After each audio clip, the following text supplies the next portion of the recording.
உனக்கு வேலை கிடைச்சதுக்கு இவ்வளவு பெரிய பார்ட்டி கொடுப்பேன்னு நான் எதிர்பார்க்கவே இல்லடா. தேங்க்யூ. முட்டை தோசை 2, மட்டன் வறுவல் 2, ஆம்லெட் 2, குடல் 2. எல்லாம் 2 சொல்றீங்க. உங்களுக்கு ஒன்றும் ஆர்டர் பண்ணிக்கலையா?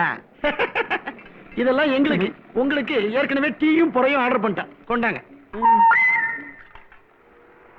என்னங்கண்ணே போற? கோபி பேரை சொல்லி என்ஜாய். போற கூட ஸ்பெஷல் போற இல்ல. போதும் போதும். ஹலோ.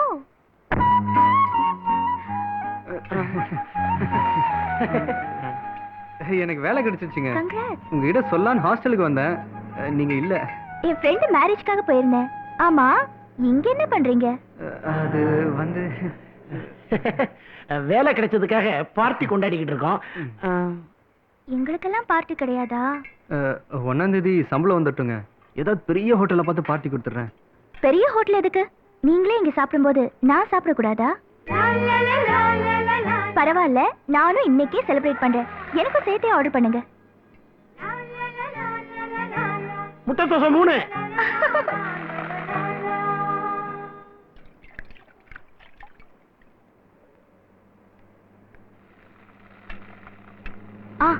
அப்புறம் ஒரு முக்கியமான விஷயம். நாளைக்கு என் ஃப்ரெண்டோட பர்த்டே. நீங்க கண்டிப்பா வரணும். உங்க பர்த்டேனா பரவாயில்ல. உங்க ஃப்ரெண்டோட பர்த்டே நாங்க எப்படி பெரிய பெரிய ஆளுங்களா வருவாங்க. எத்தனை பேர் வந்தாலும் என்னை பொறுத்த வரைக்கும் நீங்க தான் சீஃப் கெஸ்ட். ஃபார்மாலிட்டிஸ் எல்லாம் வேண்டாம். நாளைக்கு ஈவினிங் உங்க ஃப்ரெண்ட்ஸோட பர்த்டே பார்ட்டிக்கு வரீங்க. ஓகே? சரிங்க. Good night. Good night. Good night. Good night. Bye. Sir பணம் எவ்வளவு? 67 ரூபாய். கதா ஒரு 100 ரூபாய் எடு. Take it. சார் மீதி வாங்க போறீங்க? மீதி 33 ரூபாய். அத டிப்ஸா நீயே வச்சுக்க. ஓடி ஓடி உழைக்கணும், ஊருக்கெல்லாம் கொடுக்கணும். கர்மம்.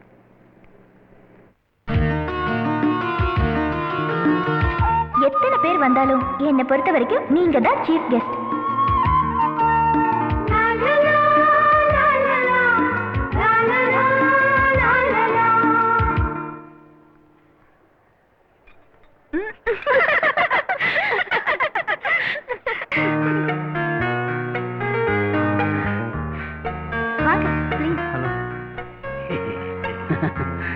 ஒரு நிமிஷம். ஒரு முக்கியமான விஐபியை உங்களுக்கு இன்ட்ரோடியூஸ் பண்றேன். மச்சான், இதான் கரெக்டான இடம். பழிச்சுன்னு ஐ லவ் யூன்னு சொல்லிடு. டேய் பொறுடா, பிஸியா இருக்கல்ல, அப்புறமா சொல்லிக்கலாம். லாரன்ஸ், ஒரு நிமிஷம் வாங்க. Excuse me.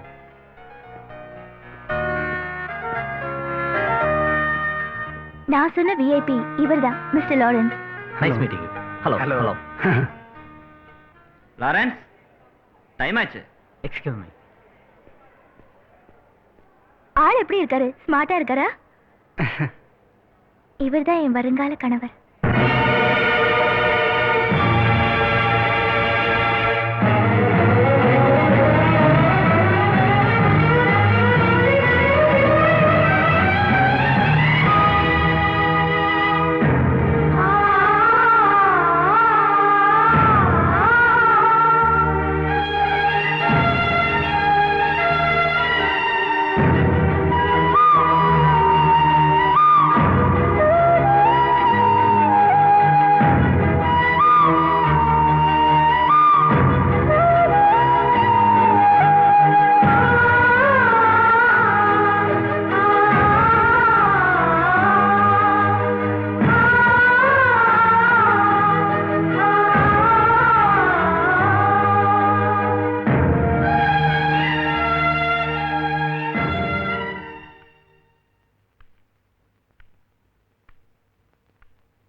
நீங்க எனக்கு ஒரு ஹெல்ப் பண்ணணுமே.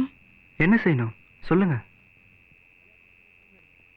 நாளைக்கு நாங்க 2 பேரும் ரெஜிஸ்டர் மேரேஜ் பண்ணிக்க போறோம். அவர் சைடுல நிறைய ஃப்ரெண்ட்ஸ் இருக்காங்க. என் சைடுல நீங்க வந்து சாட்சி கையெழுத்து போட முடியுமா?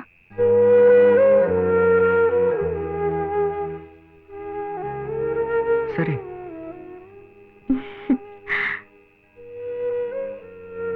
அப்போ நாளைக்கு காலையில 10 மணிக்கு ரெஜிஸ்டர் ஆஃபீஸ்க்கு வந்துடுறீங்களா? ம். ரொம்ப தேங்க்ஸ். Okay bye. பாய்.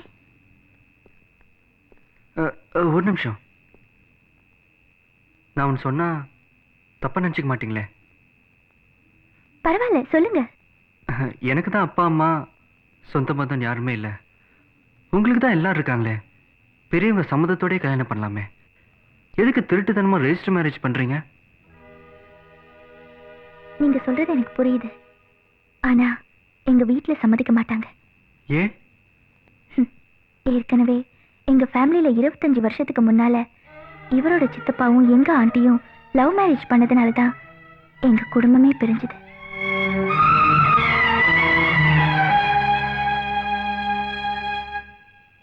இப்போ தெரிஞ்சுக்கிட்டீங்களா எங்க 2 குடும்பம் எப்படி இருக்குன்னு?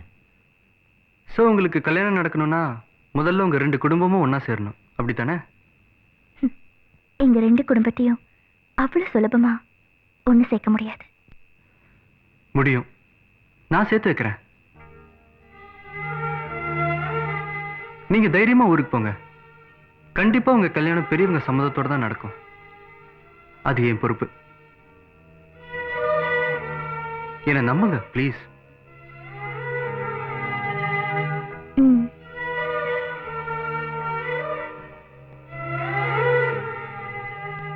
அப்ப நாங்க வரோங்க. ம்.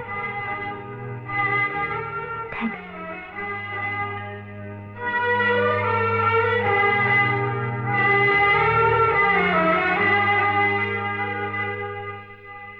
டேய் கொஞ்சம் நெல்லு. இதெல்லாம் உனக்கு தேவையாடா? அந்த பொண்ணே உனக்கு இல்லைன்னு ஆயிப்போச்சு. அப்புறம் அவள் எக்கேடு கெட்டு போனா உனக்கு என்னடா? அவங்க குடும்பம் ஒன்று சேரணும், அவளுக்கு கல்யாணம் நடக்கணும். இதெல்லாம் உனக்கு எதுக்குடா? அவளை கல்யாணம் பண்ணிக்கிட்டு நான் சந்தோஷமா வாழலாம்னு ஆசைப்பட்டேன். என் ஆசை தான் நடக்கல. அவளாவது ஆசைப்பட்டவனை கல்யாணம் பண்ணிக்கிட்டு சந்தோஷமா வாழட்டுமே. ம்.